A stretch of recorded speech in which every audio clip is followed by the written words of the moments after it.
Madeline.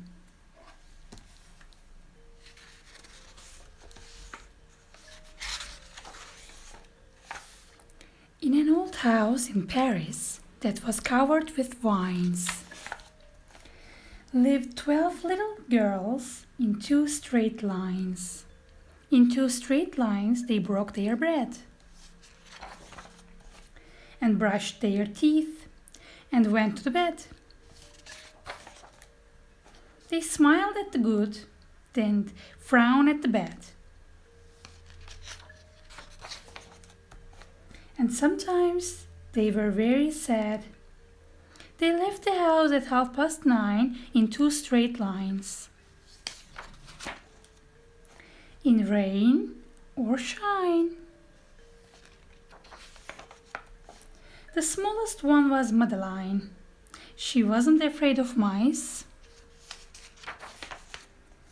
She loved winter, snow and ice. To the tiger in the zoo, Madeline just said, "Pooh, pooh." And nobody knew so well how to frighten Miss Clevel. In the middle of the night, Miss Clevel turned on her light and said, "Something is not right." Little Madeline sat in the bed, cried and cried. Her eyes were red. And soon after Dr. Cohn came, he rushed out to the phone and he dialed 10, 6.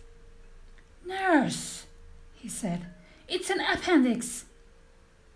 Everybody had to cry. Not a single eye was dry. Madeline was in his arm, in a blanket safe and warm. In a car with a red light, they drove out into the night. Madeline woke up 2 hours later in a room with flowers. Madeline soon ate and drank. On her bed there was a crank, and the crack on the ceiling had the habit of sometimes looking like a rabbit.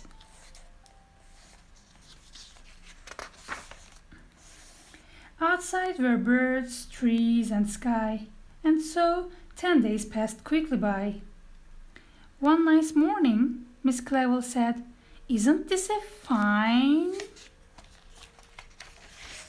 day to visit Madeline?"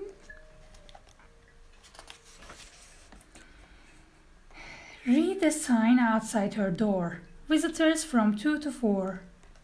Tiptoeing with solemn face, with some flowers and a vase. In they walked and then said, "Ah," when they saw the toys and candy and the dollhouse from Papa.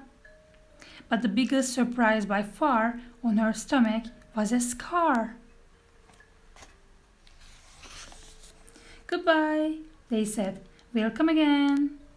And the little girls left in the rain, brushed their teeth, they went to home, broke their bread, and went to the bed. In the middle of the night, Miss Clevel turned on the light and said, "Something is not right," and afraid of a disaster. Miss Clevel ran fast and faster. And she said, "Please, children, do tell me what's troubling you." And all the little girls cried, "Boo-hoo! We want to have our appendix out too."